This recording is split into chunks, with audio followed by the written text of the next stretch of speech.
Oh, hi. I'm a smart investor. I dare say that because I understand the cryptocurrency markets and I am up to date on every new development, fintech and blockchain ecosystem. All because I watch the Inside Blockchain show on Crypto TV Plus. Every Monday morning, Crypto TV Plus brings you news headlines of top stories, interview with an expert, and give you detailed market analysis to enable you make the right business moves. Now you too can become a smart investor if you don't miss it. The Inside Blockchain Show, only on Crypto TV Plus.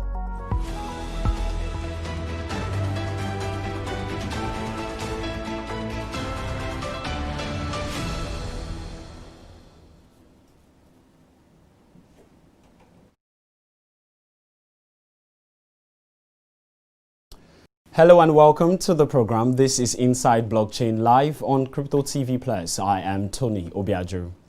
Over the next 1 hour, we will be looking beyond the headlines by giving you key discussions on the top stories that are making the rounds. And coming up on today's program, Senator Ihenyen defeats Obinna Iwuno by a close margin to become chairman-elect of SiBAN 2020 election. I will be discussing with Senator to find out his plans for SiBAN going forward, especially in a time when the Nigerian government are beginning to look in the direction of blockchain adoption. Then later, Africa's largest peer-to-peer crypto marketplace, Paxful, partners with BitLipa, a Kenyan Crypto-to-Fiat Borderless peer-to-peer remittance network. I will be speaking exclusively with Apollo Omar, the CEO and co-founder of BitLipa, on this partnership. Popular voting process is not ideal for SiBAN elections, says the CEO of NaijaCrypto and member of the association during this year's election. I will be getting more reaction from Chiagozie as we discuss what led to his comments in the matter. Finally, on the program, Eddie will be joining me on the program to look at the crypto market with a key focus on performance and the coins to watch out for this week. Right before we delve into the conversation, South African exchange Iwuno introduces free and express ZAR withdrawal fees. The leading exchange in Africa has introduced free withdrawals for the South African rand, which is also known as ZAR, while also enabling express withdrawals for users to receive funds even faster for a fee of just $1. This update comes after Iwuno had announced a few months ago it had crossed the 5 million customer mark and introduced a savings wallet to enable African customers earn interest on their Bitcoin savings. Now over to SiBAN's election. An announcement: the recently held SiBAN election for the position of the chairman of the association, as well as other essential departments, has produced results. An announcement by the Electoral Committee reveals that Senator Ihenyen won chairman-elect based on majority votes by registered members of the self-regulatory body. Senator wins by a close margin of 53 counts, defeating Obinna Iwuno, who had 52 counts. However, the handover events to the new executives, which would have seen Senator assume office of the chairman officially, did not hold yesterday, the 13th of December.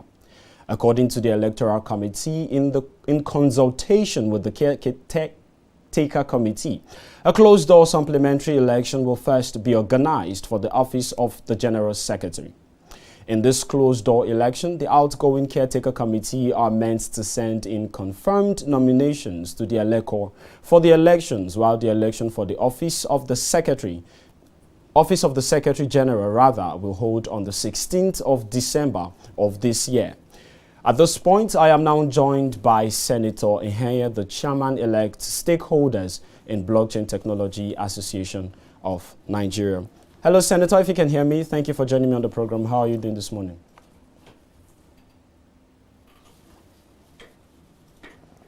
Okay, Senator, can you take that again? I didn't get that. Thank you very much for inviting me here. I'm happy to be here. Interesting. Senator, first, I would like to congratulate you on your election or winning the election as chairman-elect of SiBAN. And let's just get on with the conversation then. Thank you very much. How do you feel waking up this morning and knowing that you are actually the chairman-elect of a self-regulatory body or association as SiBAN? I feel delighted and I feel grateful as well. I also feel a great sense of responsibility, and I am most grateful for my supporters and of course all the general members of SiBAN for giving me the mandate to lead them, especially at this critical period. I feel very, very happy and privileged to have been able to come up with them at this very time. Thank you. Interesting. So let's just talk about what this particular session is about. We're focusing, right, on your 2-year plan for SiBAN, and that is actually interesting. So let's just get on with the conversation then. Can you state, right, in simple terms, what you hope to achieve, right, and the structures that you need to put in place to take this organization to the next level and where it needs to be? Thank you very much. I have a 4 points agenda, which I and the other vice chairman and of course the general secretary in the house will be pushing for the next 2 years. Uh, First, as I mentioned during the manifesto nights, I will be pursuing policy developments. I'll be pursuing regulatory interventions. I'll be pursuing blockchain education and adoption. And lastly, collaboration for innovation. This is my 4 points agenda. And how I intend to achieve that is that as one who has been the policy and regulations vice chairman in 2019 and the general secretary in 2020, I have a lot of experience about the structure that SiBAN requires to get to where it needs to get to. As you know, SiBAN was founded in 2018, June 2018, July 2018 precisely. And since then, I've been part of this journey. And so, how do I want to drive policy? I want to drive regulations? How do I want to drive blockchain education and innovation, collaboration for innovation? First, very quickly, when you talk about policy, this is one area that a lot of help. In the past, what we've done is to wait for regulatory agencies and government agencies to come up with the policies while we basically just rubber stamp. Okay. This time, I will be coming up with something more proactive. Before regulators get interested in any technology or any aspect of our technology or how it is applied, as blockchain stakeholders, we should be able to come forward with policy drafts that we would engage regulators and other stakeholders with, so that when they are coming up with regulation, they can also look at these policy issues.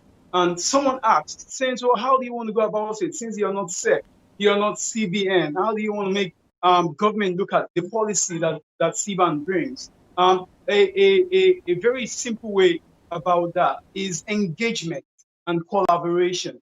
As you all know, right now, SiBAN is officially recognized by the National Information Technology Development Agency, NITDA, as a key stakeholder in blockchain adoption in Nigeria, a key stakeholder.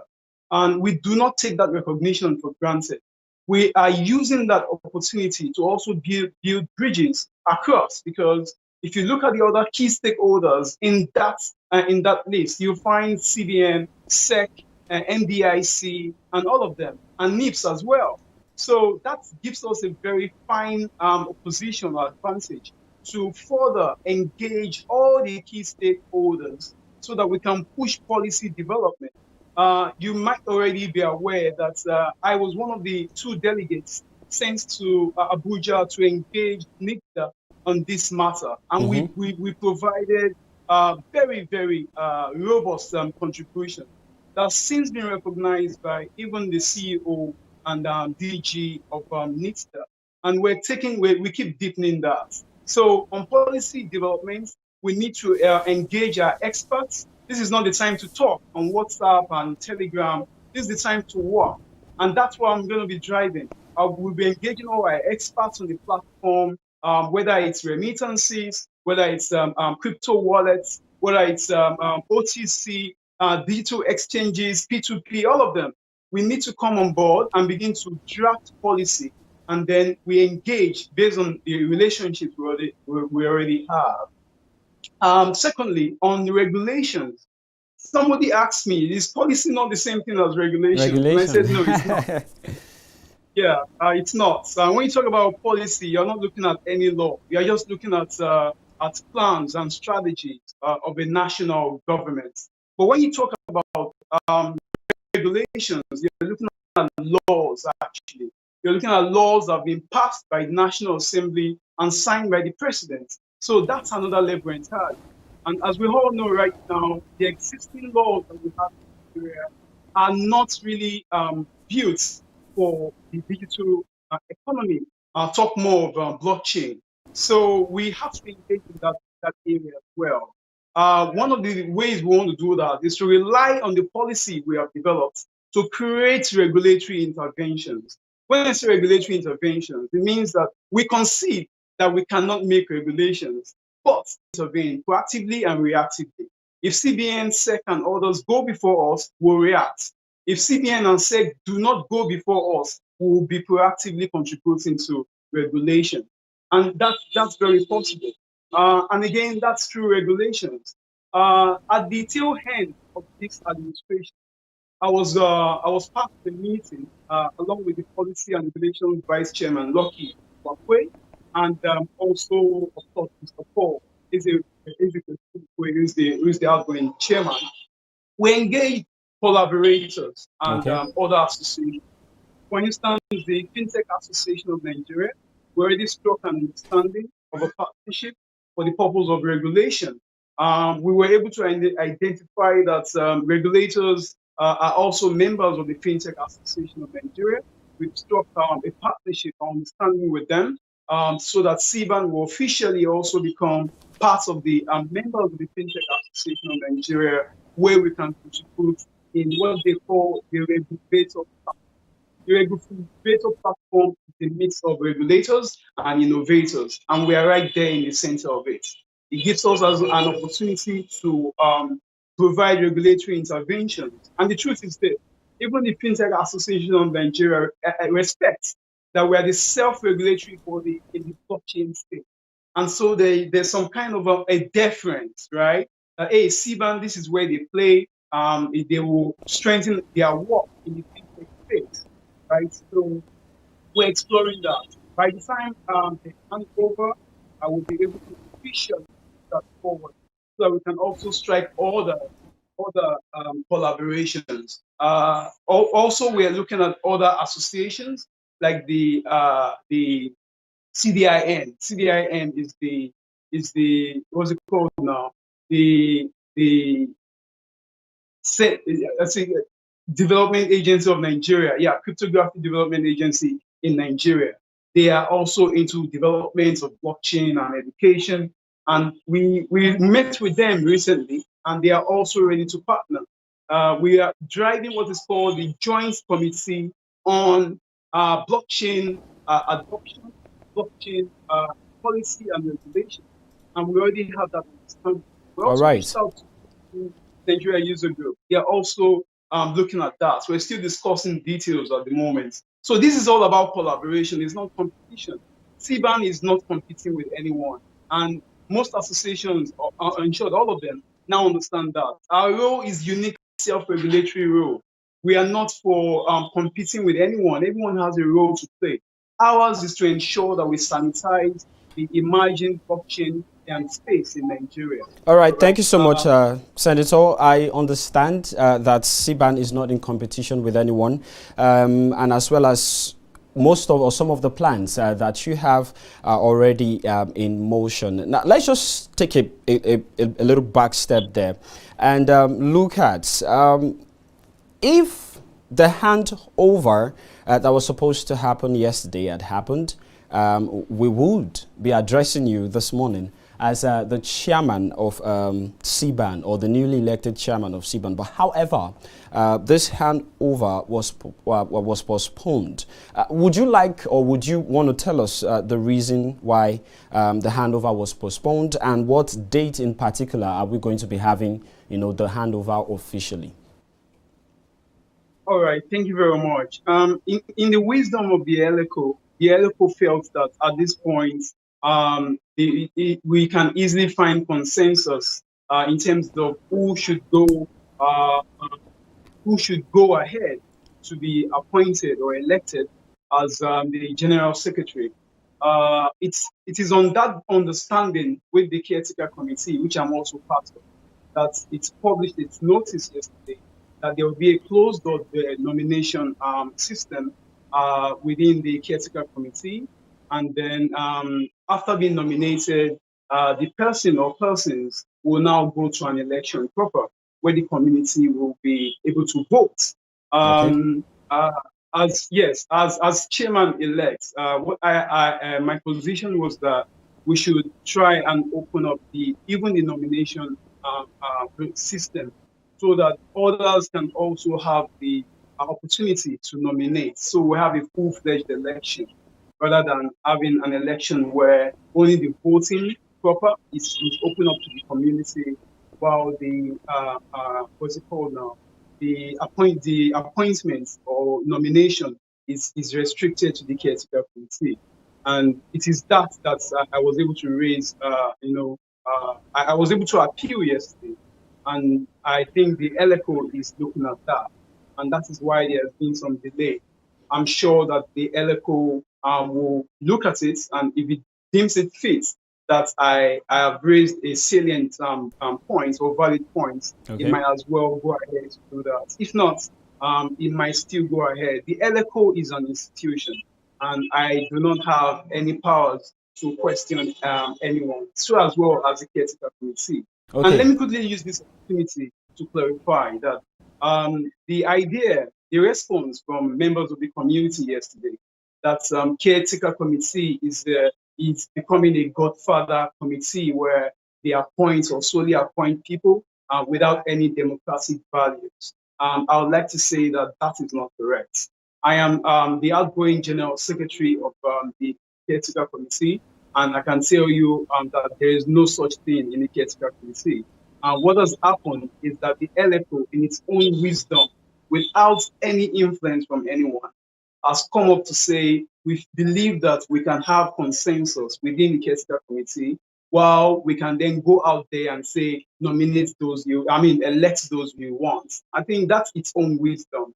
Yeah, and so it shouldn't be interpreted in any way as the Caretaker Committee trying to be godfathers. It's not so. What I've asked for is that we just have a full-fledged electoral system. And I believe that the Caretaker Committee will also be concerned about some of the polls of the community yesterday following those reactions, and be able to open it up more so that there's transparency and openness in the system.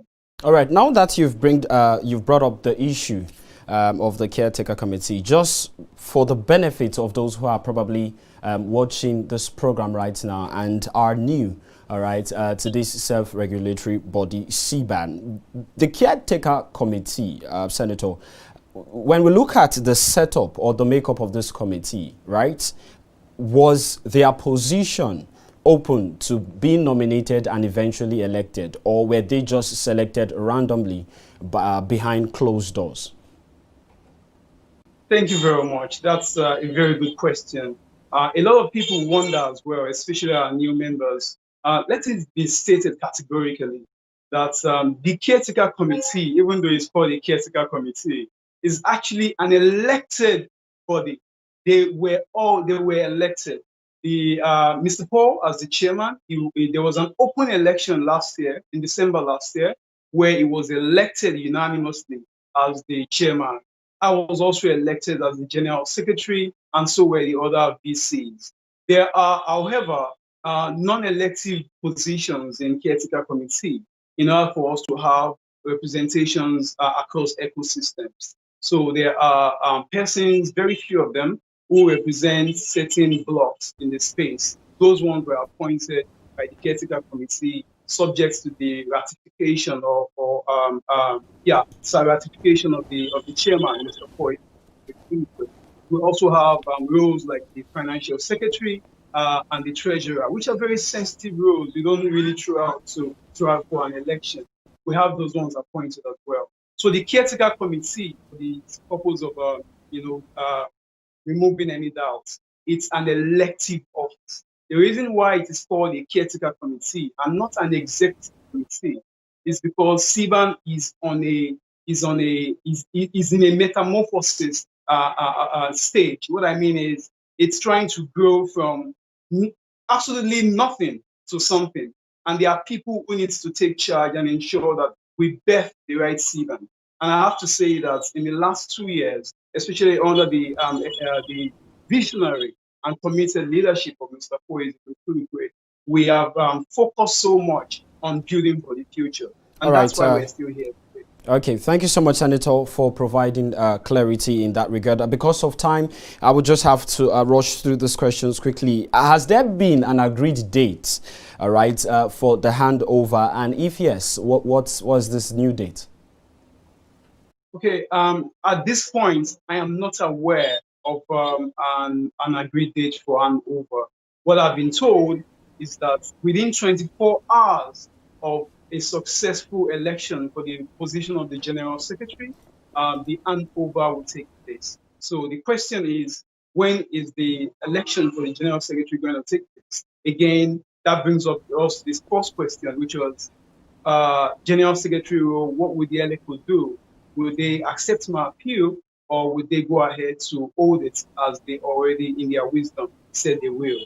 But I actually believe that as long as we are talking about a community or an association that is actually big on community and inclusion, right, that they would consider making this election in particular open to the public, you know, as they made the initial elections, which have seen you, or which saw you being elected as chairman-elect. I'll have to let you go at this point. But before I let you go, Senator, I would like to also congratulate you once more on being elected chairman-elect, and also join faith with you, all right, to build and achieve your 2-year plans, all right, for SiBAN. But how would you encourage the community at this point, following the series of misunderstanding, disagreements that has begun? I understand that, especially in Nigeria, as we can see,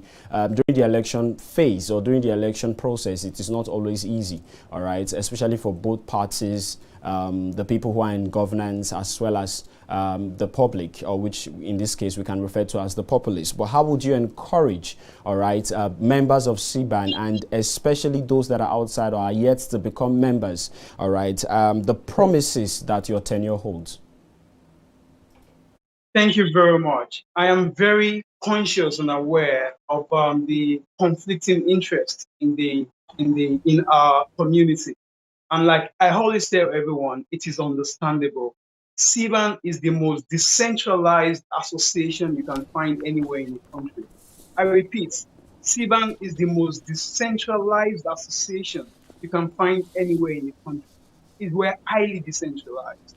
And what comes with decentralization is too many voices and competing voices. Everyone has interests and stuff and voices. And we do not quiet these voices because we believe in democratic norms. And we don't intend to change that in a hurry.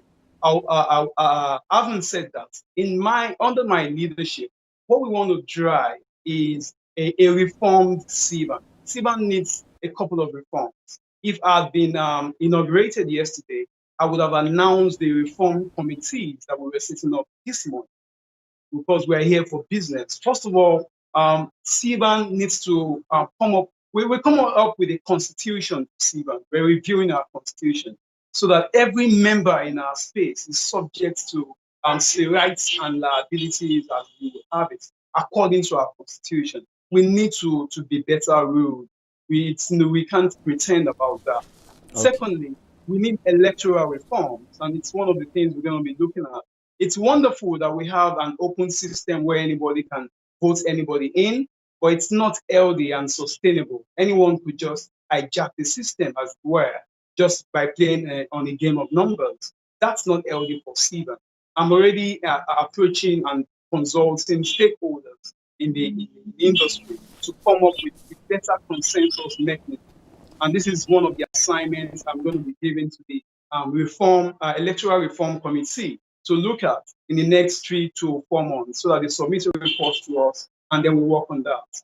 All right. So we are very, very conscious, and I want to build a united SiBAN, not a SiBAN that is basically talking one voice. Really, no. I love voices. I want people to talk and be free to express themselves. But we need to understand that we are united by common values. That's what makes up the ecosystem. So I want to encourage everyone, whether you voted senator or you do not vote senator, I am the chairman for everyone. And that way we can build a united SiBAN. I'm going to be engaging everyone on the platform about our programs and what role they can play. We're setting up committees that are getting to work from day one. We're not joking about this. In the next 2 years, by the time I want to hand over or anything, I want to be sure that SiBAN is more secure and safer. Thank you. Thank you so much, Senator. Thank you for agreeing to speak with me on the program. At this point, I'll just have to let you go. Thank you. It's been nice to be here. Thank you.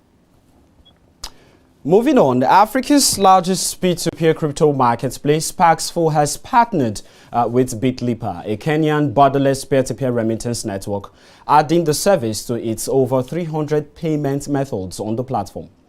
Acting as a fiat on-ramp to the Paxful platform, BitLipa users can now buy and sell Bitcoin and Tether with direct deposits from the BitLipa app. The collaboration also gives users a secure and speedy transaction infrastructure, providing faster and easier payments across Africa and abroad, while curbing the high cost of traditional money operators.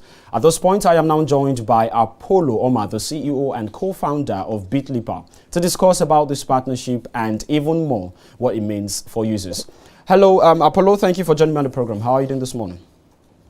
I'm very okay, Tony. It's a pleasure to be with you on Crypto Plus TV. Yeah, thank you so much for joining me. And let's just get on with the conversation then. Tell us more about this partnership. Why did you decide to go into partnership with Paxful?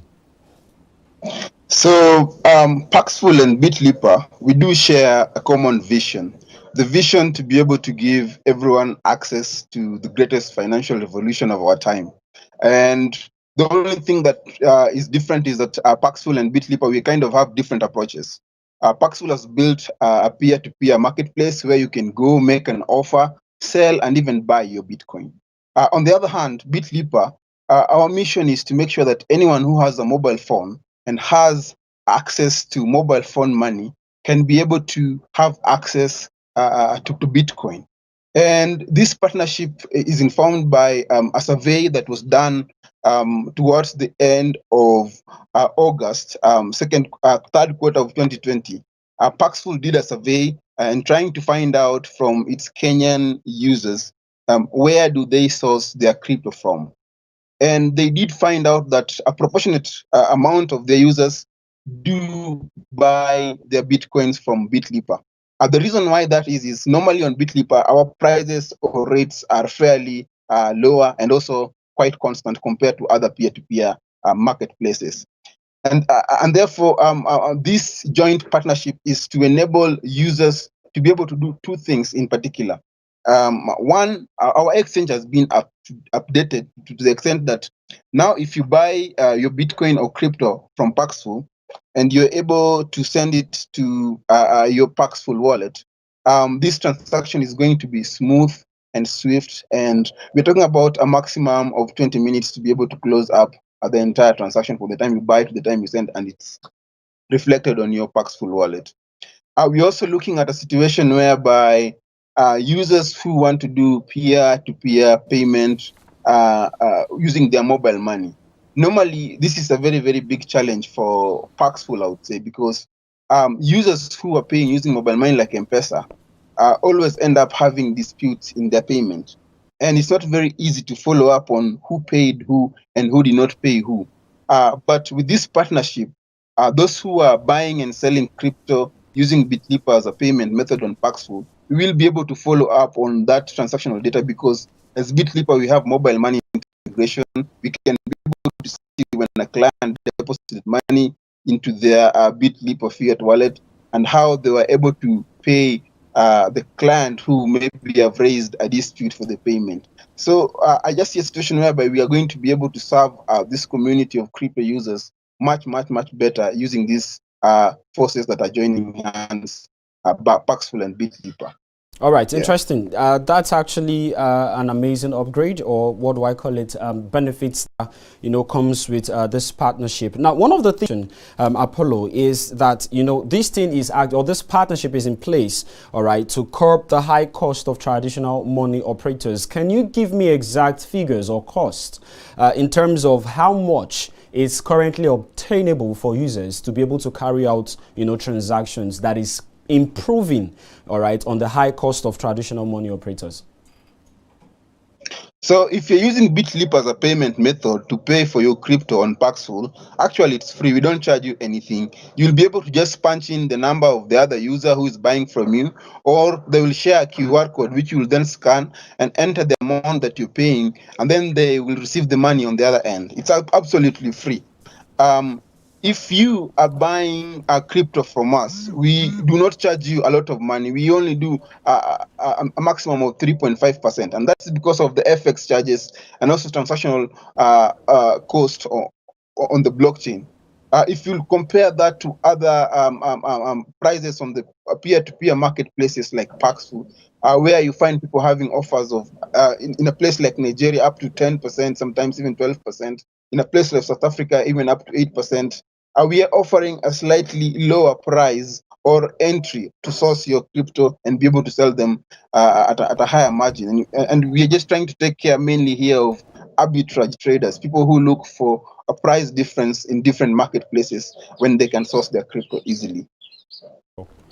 All right, thank you so much, Apollo. All right, and just before I let you go right now, what other partnerships, all right, should we be looking forward to, or the community or users as well? What other partnerships do you have in store for BitLipa going forward? Moving forward, we're looking at a situation whereby users who hold crypto in their pockets or wallets will be able to make straight payments to merchants. So basically, we already have mobile money across the continent integrated, and soon we are going to open up channels in all the East African countries. The market that we're targeting, which is East Africa, we are looking at the Ghanaian market as our point of entry. Once we enter that market, users will just be able to use their native mobile money. So we're talking about MTN, we're talking about Airtel, we're talking about Econet, to be able to make payments. But what's interesting about the partnership that are on the pipeline you'll be able to make payment directly to your supermarket. So if you're in Nairobi, for instance, and you go to a supermarket like Quickmart or Carrefour or Naivas, from your crypto wallet, you just be able to enter the mobile money till number and be able to enter the till number and pay using your crypto. But on the other side, the merchant will be able to accept and receive fiat as a form of payment. But all from our back-end engine on the application. So we're looking at more of those partnership where we can be able to enable people to use crypto in real life to make actual payment. We're also partnering with a lot of people across the board. You know that one of the challenges of sending money to Africa is still cost. There's a big community of diaspora Africans who want to send money, and we are just trying to open the opportunity up for them to use crypto as a conduit, because on the BitLipa wallet, you can be able to receive Bitcoin from anywhere and just convert it into fiat and withdraw into your local mobile money wallet. So we're looking at remittance as payment as next avenues as we source for more and more partnerships. All right, thank you so much, Apollo, and congratulations on your partnership. At this point, I'll just have to let you go. Thank you very much. All right, still to come, the CEO of NaijaCrypto and member of SiBAN, Chiagozie Ibu, says popular voting process is not ideal for SiBAN election and the body should take a cue from other professional organizations. I will be getting more reactions from Chiagozie on the matter. Also, BTC reclaims $19,000 as new rally gains steam. Can BTC continue bullish momentum and rise to $20,000 before the year runs out? Stay with us to find out. So let's go on this short break and we will be right back. Don't touch that dial. Hi, this is Cynthia Petian with AWS Mining. I'm Alexia Hefty-Rossier. I'm Anand Mohan from TechnoBrain. This is Anu Bardwaj from Women Investing, Women Digital. And you are watching You're watching Crypto TV Plus. Crypto TV Plus. Crypto TV Plus. Crypto TV Plus. Stay tuned. Oh, hi. I'm a smart investor. I dare say that because I understand the cryptocurrency markets and I am up to date on every new development, fintech and blockchain ecosystem. All because I watch the Inside Blockchain show on Crypto TV Plus. Every Monday morning, Crypto TV Plus brings you news headlines of top stories, interview with an expert, and give you detailed market analysis to enable you make the right business moves. Now you too can become a smart investor if you don't miss it. The Inside Blockchain show, only on Crypto TV Plus.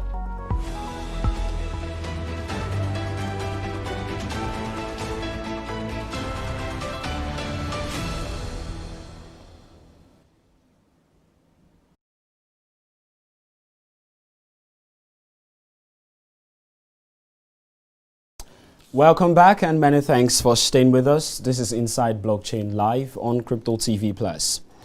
The CEO of NaijaCrypto and member of SiBAN, Chiagozie Ibu, has said popular voting process is not ideal for SiBAN election and the body should take a cue from other professional organizations.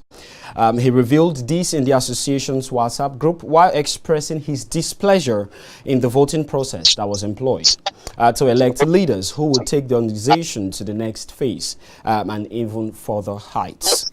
It appears that the discontent of members who also agreed to Chiagozie's standpoint is the campaign-like system that was practiced and also the use of Google Forms to carry out voting. Now, according to Chiagozie, we need to show the students among us what coming into the Naija tech space is all about and not telling them it is business as usual and teaching them partisan politics rather than technical efficiency. Chiagozie joins me now on the program.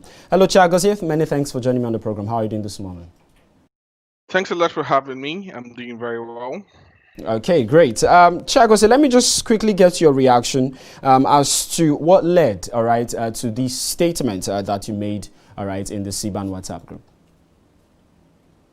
Okay, first of all, I want to commend the electoral committee for conducting saying that the electoral process is inefficient and still being able to conduct elections that are satisfactory within that particular system is a feat to be achieved. So I commend them. I also commend the incoming cabinet, the incoming chairman, senator, who you also had on the program, and hopefully we'll be able to like move together in a very positive light with some of the suggestions people are given. Okay, but to lead to your question, what led to the comments was, okay, you have a situation, right, whereby we are a blockchain community, right? We should be advocating for blockchain solutions, right? And we have a couple of both local and foreign solutions that could be implemented by local actors, right? That concerns that concerns the voting system, right? Using the blockchain, which makes it very efficient. My concern is that why did we not even attempt to try to use this? Because the name of the association is the Stakeholders in Blockchain Association of Nigeria, right? So a blockchain solution, it could have been an opportunity for us to showcase blockchain voting solutions, why blockchain voting is actually the best way to go, not just in Nigeria, but in the rest of the world. So basically, I consider it a missed opportunity, but of course, we all have missed opportunities all the time. So I believe going forward, I personally tendered this to the incoming leaders, right? So Yeah. what we hope that going forward we'll be able to implement a blockchain voting system, so that we can be like we can be like a positive reflection to other associations, other organizations out there to operate. All right, thank you, Chagazi. Let me just also ask you here. You also raised a concern that has to do with the fact, I think it was you put it in a question format and you asked, why can't we patronize those building voting systems on the blockchain, which you're just talking about here? Are you getting the feeling, right, that stakeholders or members, all right, who are supposed to, all right, be encouraged a Nigerian grown or made product or structure or system or whatever solution that they are creating, they are not getting the enough support, right, that they should get from this community? Mm,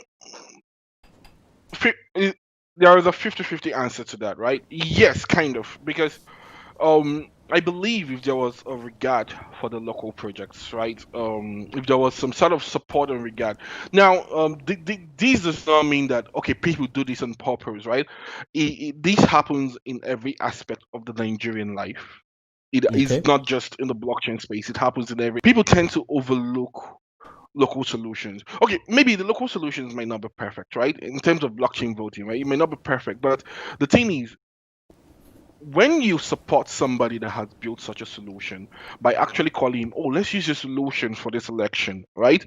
Not only would he understand the imperfections in his system, but you're also motivating more demand for the system. More demand means more funds, and more funds means better system, right? I'm not going to lie to you. I do not want to mince words about this, because this is something that I believe every local builder can share, right? Yes.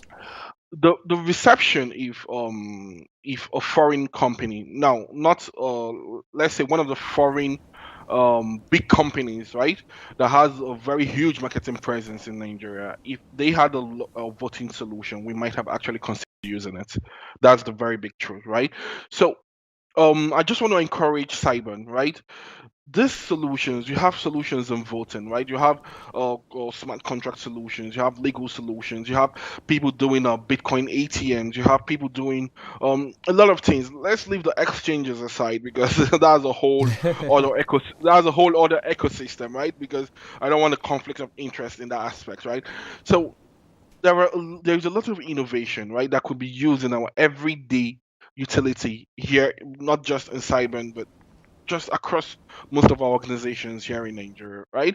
That could actually make local builders be encouraged and know that okay, yeah, I have someone backing me. I have someone, and believe me, it's not just one person that has a local blockchain voting solution here in Nigeria. There are about three.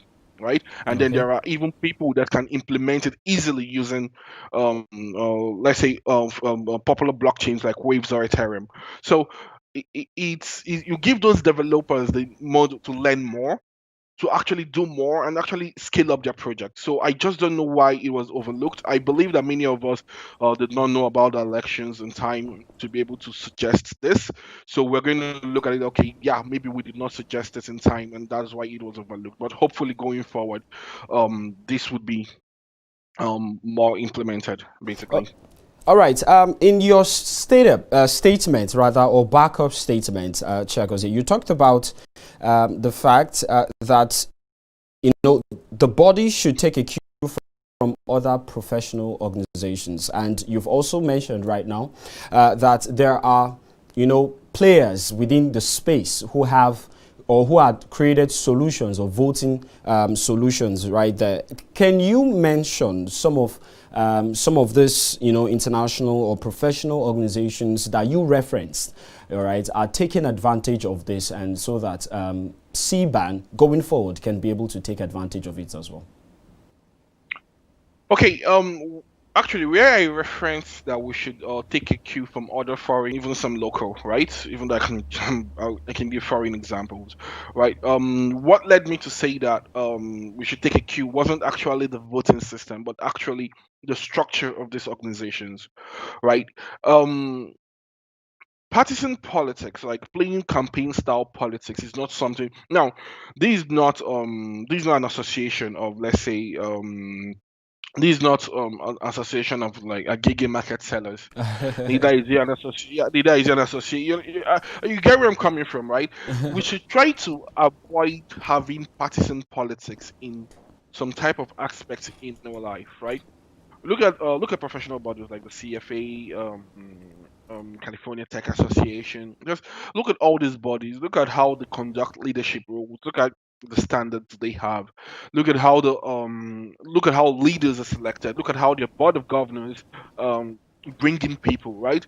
And funny enough, even some other blockchain associations, and like um I give the example of the Indian side, Mhm. right? So and I think Senator even said something related to that, that going forward we should avoid more of a campaign style politics, because all it does is bring in division, right? All it does. And there is one thing I tell everybody: when you start thinking in a partisan way, you become biased, right? To the extent that even when you're supposed to have, like, let's say, an intellectual discourse, an intellectual debate, it becomes personal. It becomes um people now tend to take it aggressively, right? Is irrational in man. Politics brings out that irrationality in man, right? While I support democratic systems for, like, the wider public when you're voting elected leaders, but when you're talking about professionals trying to have professional aims and professional motives, I think we should have a more structured approach, right? Um, Towards having leaders, not just throwing open campaigns and people doing banners and flyers. It makes it look like we're having an APC PDP type system within a professional organization, and this is not nonsense. Neither is it a market association or something like that. So that's why I suggest so. Okay, interested. There is this line, right, that also caught my attention, Chiagozi. And you said we need to show the students among us what coming into the Niger tech space is all about. And all about, rather, not telling them it is business as usual and teaching them partisan politics rather than technical efficiency. That brings me to this question: how important, Chiagozi, right, it is for players, especially within this crypto space in Nigeria, to be able to carry out what they preach about. And looking at the newbies who are coming into the space, you call them here students. How important is it that, you know, these people go about executing, right, what they say and preach about, rather than just leaving it at a talking point, so that people who are coming into the space, like the newbies, will be able, you know, to follow the trend and be part of, you know, the progress that we're making towards blockchain and crypto adoption in Nigeria?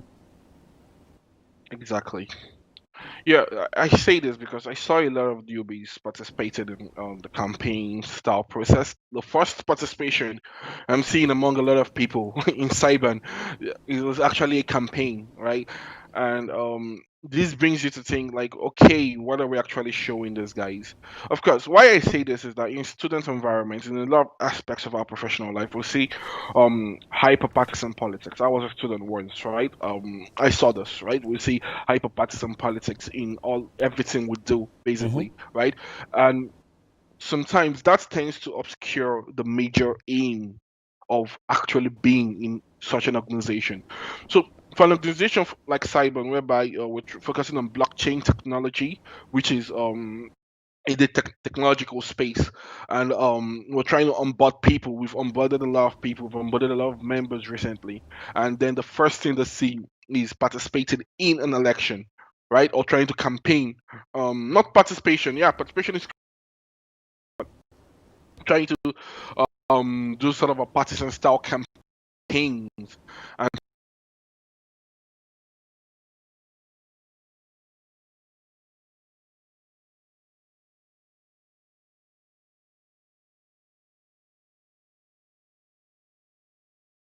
in this thing when it comes to the Nigerian politics at large, or even the toxicity we see not just in Nigerian politics, even in U.S. election.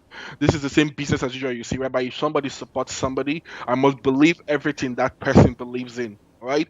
You understand? I must. We see this not just in Nigeria. Is threatening to divide the United States, whereby, oh, I support this person. So whatever that person does that is bad, I must follow that person strictly in politics, which is not supposed to be in the technological space where we're supposed to be talking about technological solution. Before you know it, such thinking will now infiltrate some of the technical aims we have and say that, okay, because I did not support this particular individual in the last election, whatever he builds or whatever solution he's trying to implement is not does not has nothing to do with me, which is counterproductive. We do not see this in any technological association. Sincerely, this is the first I have seen. I've been part of WhatsApp groups. I've been part of like studio associations. I've even been part of like a student technical association. Things are not done this way because the focus should be technical efficiency. How do we improve our everyday life with blockchain? By the time you start partisan politics and start following some particular set of people, it clouds your judgment, right? You see people getting angry because of clouded judgment, not because of something rational. It's normal human behavior. That's why we should not encourage that normal human behavior. That's it. Okay, Chakose, I had Senator Ihenyen, who is now the chairman-elect of SiBAN for this year's election, and who is actually ready, all right, to carry this organization on his shoulders for the next tenure, 2 years. What would you encourage this administration that has been ushered in or going to be ushered in by the time the handover is complete? Okay, basically, the first advice I'll give to the new administration is, first of all, to solve some situations, right? To go forward, right? You need to understand the current shortcomings, right, within the organization, the current shortcomings within the processes, right? Once that is acknowledged, then you can move forward, right?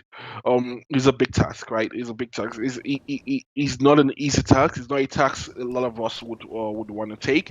It's not a task. So I sort of congratulate them for taking on this heavy role. I congratulate Senator because it's not easy to take a leadership position, especially in these trying times, right? But I just encourage, first of all, identify where the processes are flawed, acknowledge it. The second part is try to bring everybody together, but local players, foreign ambassadors to foreign projects, like try to create a balance between local builders, right, and those foreign players, basically, and try to carry them along and try to carry everybody along and try to avoid partisanship, or try to avoid existing bad blood between players. As I said, once you admit that is happening, and I love the fact that Senator actually admitted this, because it's the first step. The first step to being cured of your ill health is actually acknowledging I'm ill, right? So basically I just encourage them to take everybody along, and the first step seems positive, right? And also try to also encourage the people coming in to be innovators. A lot of the newbies to be innovators, because we want to have let's assume Satoshi is not already Nigerian. He might be Nigerian, right? We want the next Satoshi to be Nigerian. We want the next big players in this industry to be Nigerian, to be African. Um I saw a list shared on the SiBAN group of the top influencers in the world, of the top crypto influencers in the world. It was heartbreaking to see that no African, apart from maybe Akon, who could be considered no sub-Saharan African to specify. Apart from Akon, who personally I consider African, I don't know. He might disagree. I'm sure he would agree with me, right? So among the top crypto influencers in the world is disheartening. But sincerely, there are people in Africa who have pushed for adoption of blockchain and cryptocurrencies more than some people in that list. So it's left for us to recognize ourselves and to actually push ourselves basically to do the right thing for our local players and see how we can go about that. Thank All you. right, thank you so much, Chiagozie, for speaking with me on the program. I believe Senator will pick your advice and run with it. At this point, I'll have to let you go. All right, thanks a lot. It's always a pleasure to be here. Great.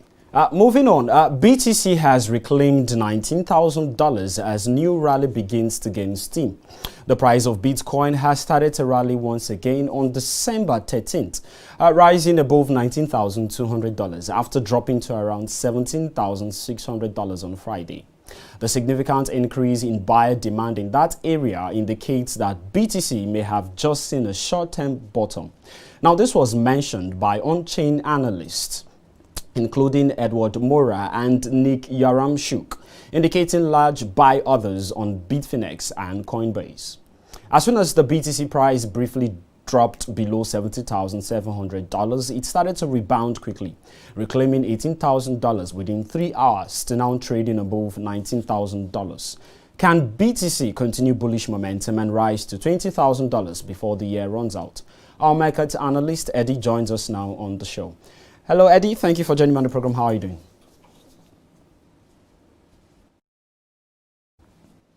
Okay, I can't seem to hear you, Eddie. Can you take that again? Very good morning to you, Tony. All right, great. I believe you're actually excited about what's the performance of Bitcoin right now in the market. Do you feel that we have actually seen the bottom of the bottom, and from now hence, the momentum towards its rally, or the momentum that we've seen over the past few days, would continue, all right, and maintain and even surpass the $20,000 mark?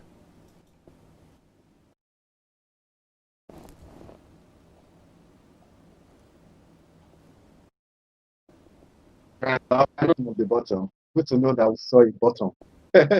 Not the bottom of the bottom yet. All right.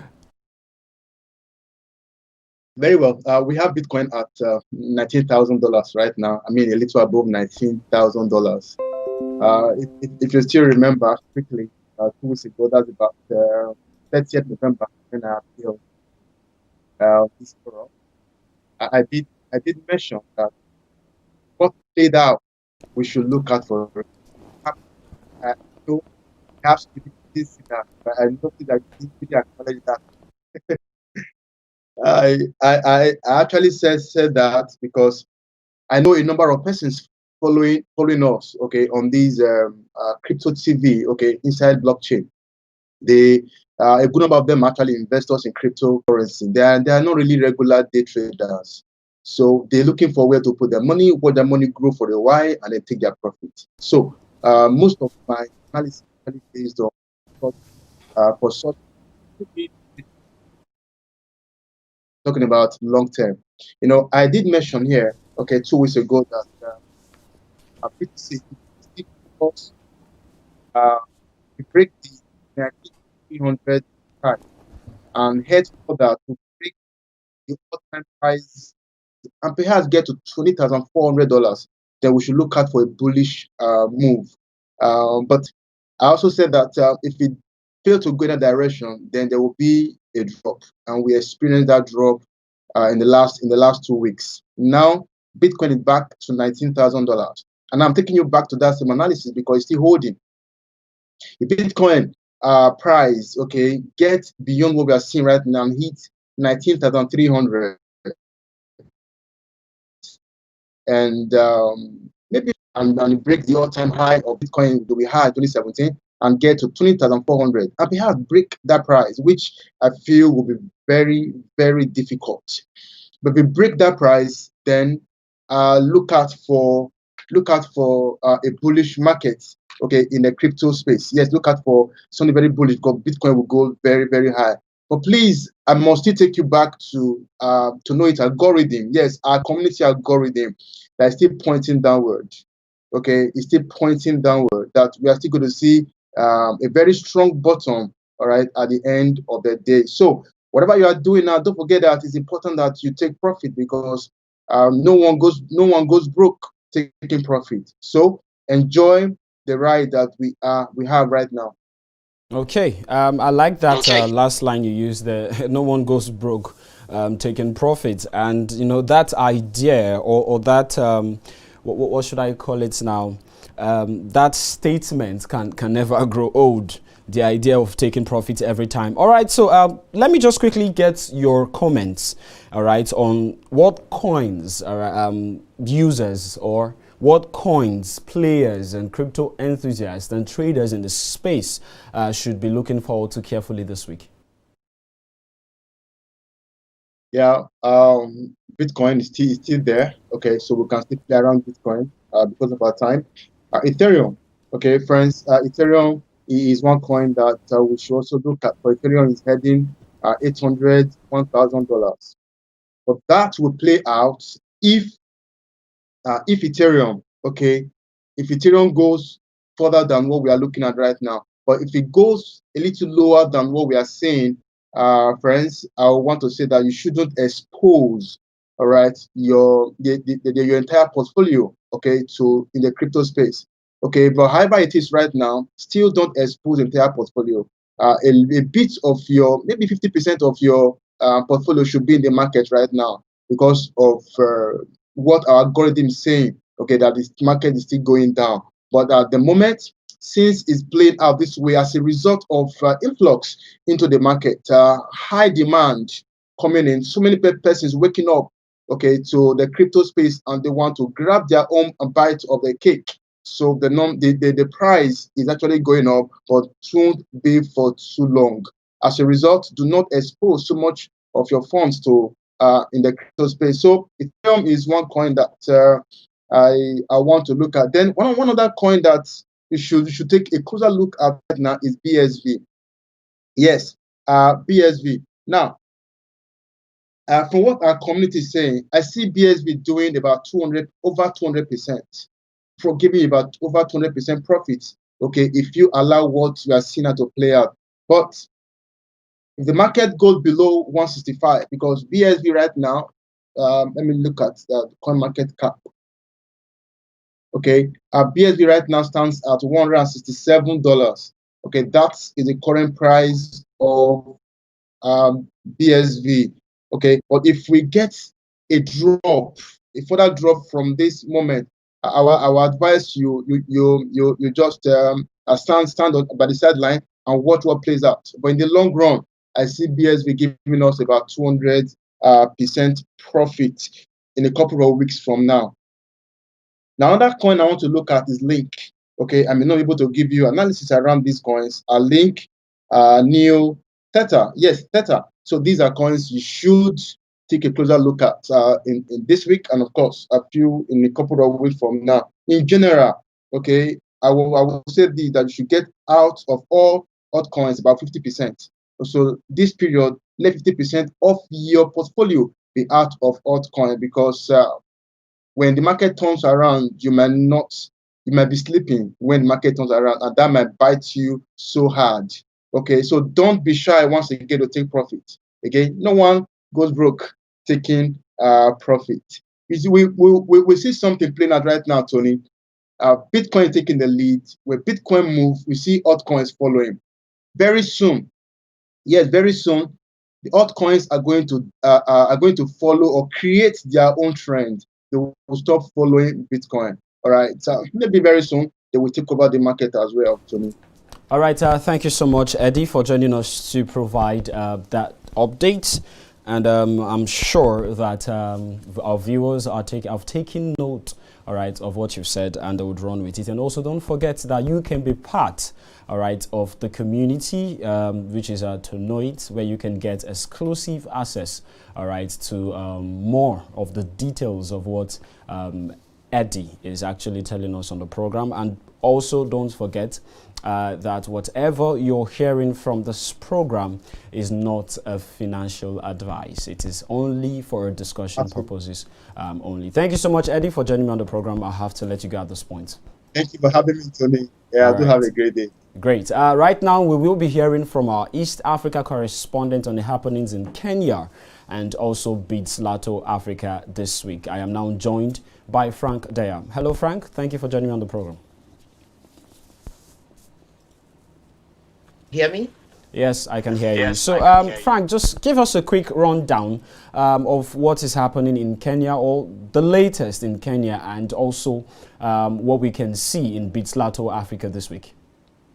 Okay, so considering the price sort of sideways movement of the Bitcoin price this week, would have expected some sort of rejection in terms of retail users who were just trying to get into this space, but then apparently it's even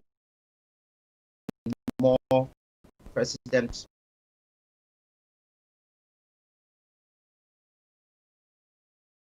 Seen like some sort of uptick in things like events and questions and interest in particularly Bitcoin. Okay. So that's been quite interesting. So we've had quite a number of events happening in this region. So we've had like Bitcoin KE has been launching the new sort of second season of their podcast to just discuss price movement. They've been doing a series of events. BitLipa itself also has been doing a series of events.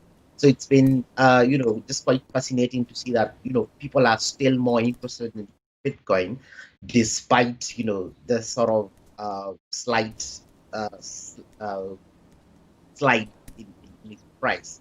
So that has been actually very interesting to see. All right, thank you for that. I understand the giveaway that is currently happening. BitLipa Africa, you can stand a chance of winning an iPhone 12 this festive season. What a way to end the year, to have yourself an iPhone 12. And this is courtesy BitLipa Africa. Frank is going to be giving us more details about this giveaway and how you can participate. I'm also aware of the fact that apart from this one, there are also a whole lot of mouth-watering giveaways coming out from this amazing platform. So Frank, just run us quickly through these giveaways and how people can participate. Okay, actually, new development to December, we are launching a new giveaway.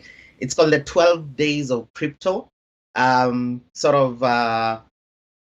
Days of Christmas. Every day we are awarding different users who are participating in our community in different ways.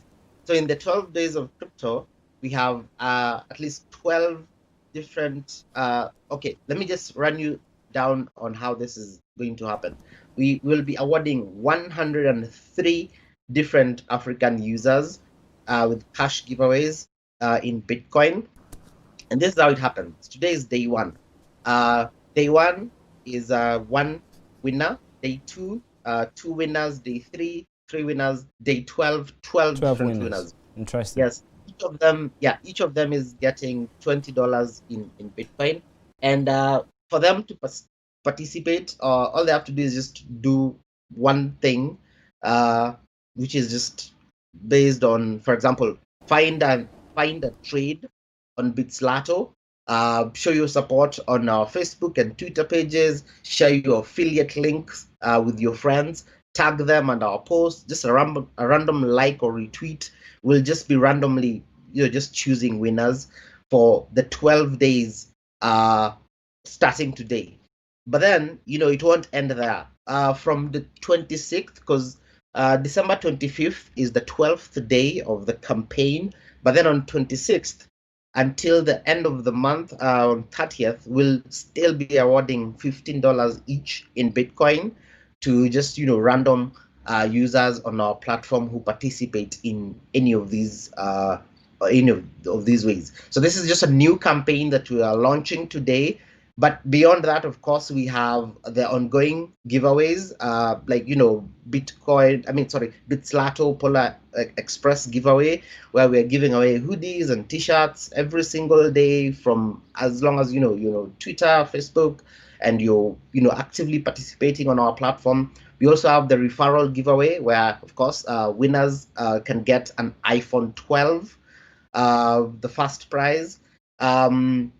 And then we also have of course, now going on is a 12 days of crypto giveaway, which starts officially today. So this is really open to anyone who's participating in any of these ways in our, on our BitLipa Africa, platforms and social media, just showing support and actively trading and posting trades on our platform. And we'll be running this throughout the year. So I think it's open to everyone. So we're just encouraging them to just get started and let's get this going. Okay, interesting. So don't forget that the 12 days of crypto giveaway starts or begins officially today, and you can actually jump on the train and win yourself $20 worth of Bitcoin. And don't also forget that today they're going to be having one winner, tomorrow 2 winners, day 3 winners, and day 12 winners as we build towards Christmas, the festive season. You can have yourself or you must have accumulated a whole lot of BTC. Who knows? All you need to do is to check out BitLipa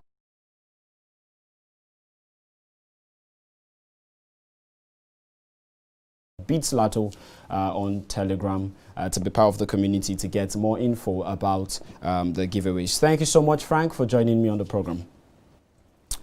And that will be all on today's program. You can get more market updates and all the happenings captured within the world of blockchain and cryptocurrency on our website, cryptotvplus.com. Follow us on social media at CryptoTVPlus to get daily info on our programs. Thank you for staying with us. I am Tony Obiajuru, and I'll see you next week.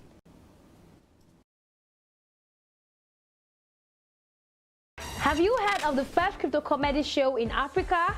Now you've heard. Where you get updated, educated, and entertained on everything blockchain and fintech. Don't forget to follow us on all our social media platforms at Crypto TV Plus. Do not miss Crypto Roast every Friday, showing on Crypto TV Plus.